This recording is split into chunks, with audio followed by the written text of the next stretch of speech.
Indonesia merupakan negara kepulauan terbesar di dunia yang memiliki harta kekayaan alam yang sangat melimpah di dalamnya. Selain itu, Indonesia juga sangat diuntungkan oleh letak geografisnya yang dilintasi oleh garis khatulistiwa.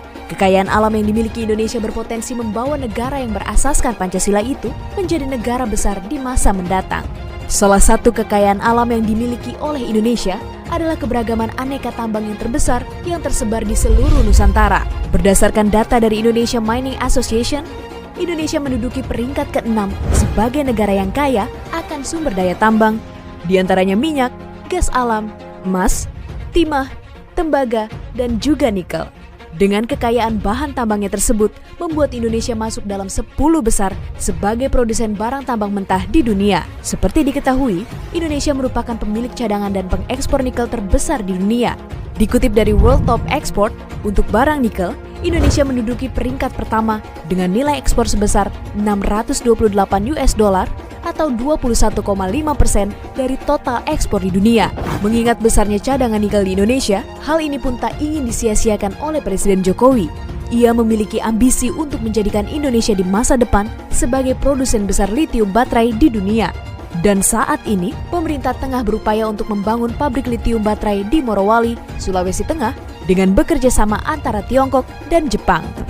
Kita ingin nanti dalam waktu kira-kira 2-3 tahun kita ingin turunan dari nikel ini bisa lari ke yang namanya litium baterai. Inilah strategi bisnis negara yang sedang kita rancang agar negara kita Indonesia ini bisa menjadi hub besarnya bagi industri mobil elektrik. Arahnya ke sana.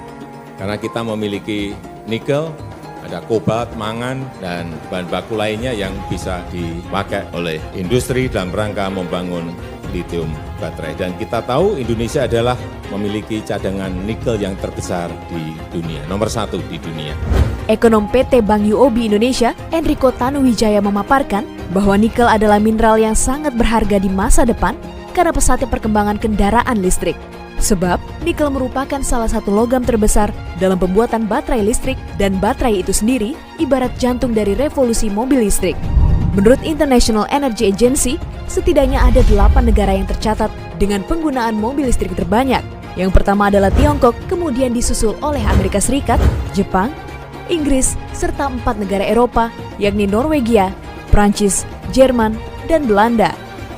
Hingga saat ini, produksi baterai lithium ion global untuk kendaraan listrik masih berkonsentrasi di 4 negara, yakni Amerika Serikat, Tiongkok, Korea Selatan, dan Polandia. Dalam hal ini, Tiongkok jadi pemegang produsen terbesar baterai lithium ion dunia. Di samping itu, Menko Bidang Maritim dan Investasi Luhut Binsar Panjaitan mengatakan, Indonesia sebenarnya adalah negara superpower dalam hal karbon kredit. Pasalnya, Indonesia tengah memiliki 75 hingga 80% karbon kredit dunia yang didapat dari lahan gambut, hutan mangrove, serta hutan lepas yang terdapat di Indonesia. Menurutnya, karbon kredit ini sangat dibutuhkan oleh negara-negara maju di Eropa dan tidak banyak yang tahu bahwa sebenarnya bangsa Indonesia ini sakti. Kita kan punya karbon yang besar, ya karbon kredit kalau kita sebutkan, karena kita punya peatland yang gambut itu kira-kira 7,5 juta hektar yang masih bagus. Ada kita punya hutan 108 juta hektar. Kita punya juga tadi mangrove itu hampir 3,1 juta hektar. Dan juga kita punya seagrass dan sebagainya. Itu kontribusinya hampir 80-90% ke dunia. Eropa, negara-negara maju sangat butuhkan itu. Dan dia membeli karbon kredit ke kita sekarang sudah banyak sekali. Jadi Indonesia itu, Peter punya ide, lah kita ini sebenarnya global player, bukan global player, super power dalam karbon kredit. Kita nggak tahu bahwa kita sakti. Mengenai karbon kredit, jika disederhanakan adalah suatu mekanisme perdagangan karbon di mana negara yang menghasilkan emisi karbon dari kuota yang telah ditentukan diharuskan untuk memberikan sejumlah insentif kepada negara yang mampu menyerap karbon melalui proyek penanaman hutannya. Semakin besar hutan untuk menyerap emisi karbon, semakin besar pula kredit karbon yang dimiliki oleh negara tersebut. Hal itu sebagaimana yang telah disepakati oleh Perjanjian Prancis yang diikuti sebanyak 195 negara peserta.